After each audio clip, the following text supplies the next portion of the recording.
শুক্রবার 12 ডিসেম্বর জুমার নামাজ শেষে বিজয়নগর কালভার্ট এলাকার কাছে রিকশায় করে যাওয়ার সময় মোটরসাইকেল থেকে হাদিকে লক্ষ্য করে গুলি ছোড়ে দুর্বৃত্তরা। গুলি করার পর হামলাকারীরা দ্রুত এলাকা থেকে পালিয়ে যায়। পরে গুরুতর অবস্থায় হাদিকে হাসপাতালে আনা হলে তাকে লাইফ সাপোর্টে নেওয়া হয়। সেখানে সিটি স্ক্যান রিপোর্টে মাথার ভেতরে গুলি থাকায় অস্ত্রোপচার করা হয় তাকে।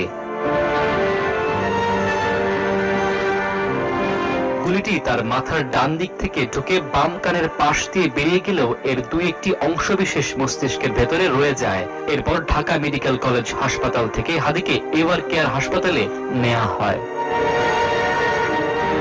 সেখান থেকে উন্নত চিকিৎসার জন্য এয়ার অ্যাম্বুলেন্সে করে সিঙ্গাপুরে নেয়ার পর চিকিৎসাধীন অবস্থায় মৃত্যু হয় তার।